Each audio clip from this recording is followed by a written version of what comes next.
Hi everyone. Visiting a dementia unit, especially the first month that someone has been admitted, is often extremely stressful. So say if you're the daughter of a mother in her 80s with Alzheimer's, the refrain can often be, take me home, I want to get out. It's so stressful. So really it is better to take them out, temporarily for a walk to the cafe, out for lunch.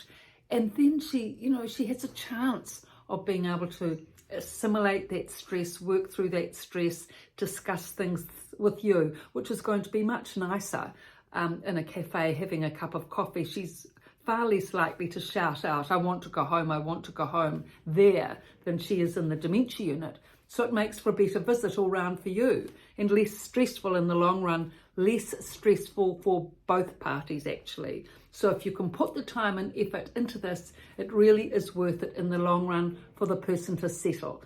Now, examples that I've seen in the dementia facility in terms of how this has worked, I'll go into that. So there was one woman, she was a lovely, gracious lady. She was in her 80s with Alzheimer's, as 80% of the people in dementia facilities are, most of them women, 80% having Alzheimer's. So she had one daughter, and the daughter had obviously, been the main carer for the last, 10 years. I think they lived next door to each other, and she was pretty frazzled, the daughter. She was even more frazzled than the resident, actually, when she came in. She'd been through a lot with her mother. She was big into fitness, so I think that helped her, rowing and such like, but still, you could see the anxiety on her face. She would take her mother out sometimes, but often it was just sitting at the kitchen table and the mother just going on and on, I want to get out. It was so stressful for the daughter and for the staff, because all week, same thing.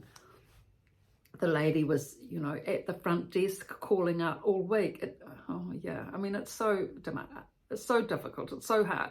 She was, with her, it lasted for about 4-6 weeks, which typically it does for many people. She did finally assimilate, and really well, because she made a good friend at the unit. She got on well with the residents, and she realised that, the workshops and work that we were doing was helpful for her, and she got to enjoy it.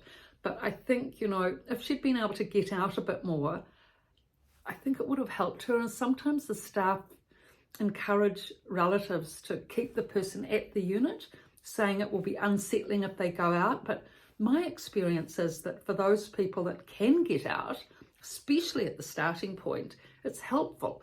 There was this other woman who did get out. Her daughter actually took her out every day for coffee each morning, which was a great luxury, of course. And pretty much her only company was her daughter and the next door neighbour, who was the ex-detective. She was good friends with him, but she didn't make friends with other people in the unit, which was a disadvantage ultimately, because her daughter became unwell. I'm not sure what with. She was younger, the daughter as well. She became unwell and she couldn't visit the mother as much.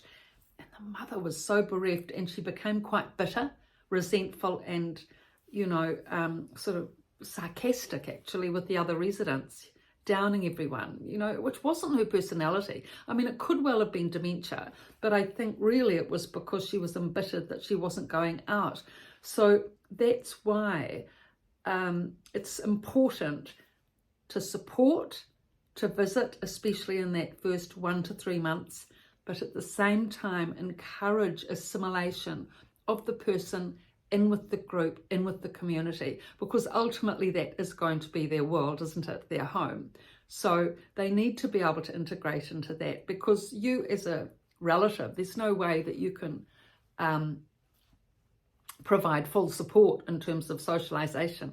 They need to be able to, they haven't got their old community, their old friends, their old networks. They need to create those new networks in the facility if they're to settle, and become part of the place. And we've done videos on various things that you can do to be able to assimilate that process.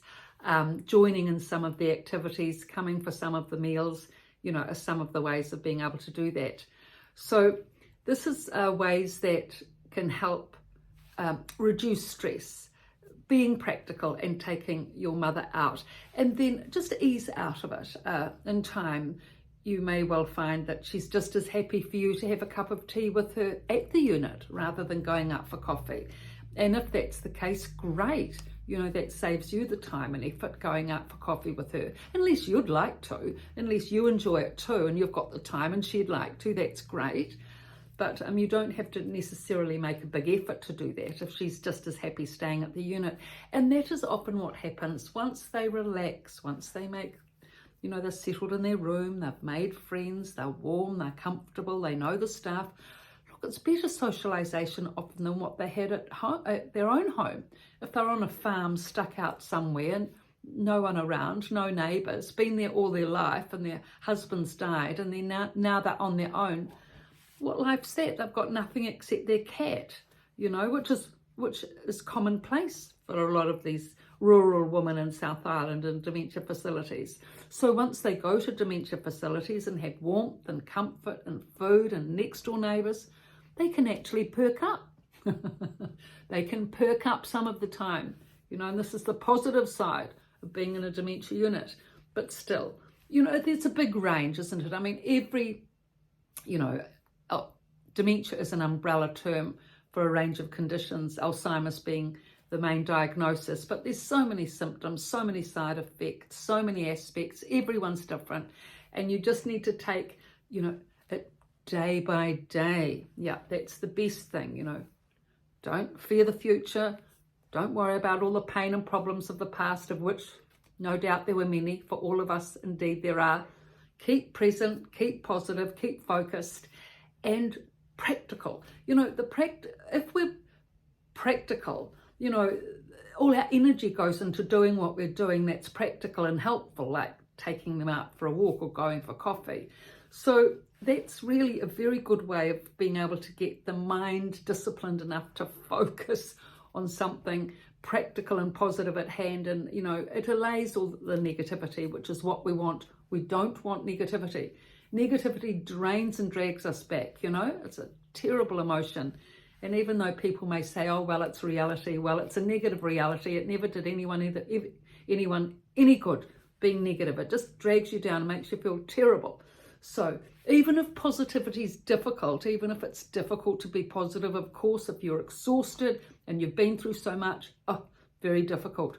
But still, just do something quietly practical. If you haven't got the energy to go out for coffee and, you know, take your mother out in the car, it's taken all your energy even to get to the place, just have a cup of tea on the veranda, take it quietly, but still not just to sit there and listen to the download, you know, from your mother about how terrible it is being there and all the rest of it. It will overwhelm you. It's no good as a relative becoming overwhelmed with, you know, the dementia resident going on about how they don't want to be there. Of course they don't want to be there, but the fact is they need to be there because it's not safe for them to be at home. So you just need to water off a duck's back and go on the veranda and, you know, focus on the sunlight and the birds and the bees and, you know, sit a little bit apart so, you know, you don't get the full frontal energy of that negative onslaught. It's too much. It will wear you down and overwhelm you, and then you won't want to come at all to the dementia unit. So you can just have your mother sitting there, you can sit there and you can look out at the sunlight, you know, out on the veranda. They have seats, so you don't have to look straight at your mother if she's going on and on with that onslaught. You can sit side by side and look out at the sunshine and talk to her side on, and then you know you're not getting that, you know, intense negative energy, which can be a bit toxic, make you sick. So there's all these various little ways of going about it to not be quite so affected, and you maybe shorten the visits a bit when your mother's a bit like that. Then as time goes on, things will ease up. So that's the end of the video today. Now I've done lots of links below in the description, links to the favorite videos, links to the favorite shorts, link to YouTube, link to TikTok, link to Amazon for the books and my website for the books. So you can just send on the link and everything's in there for those of you that I can see are in TikTok are sending on the links. Thank you so much. And in YouTube, thank you for your subscriptions and likes, and please subscribe for those of you that are interested and enjoying this channel. Thank you.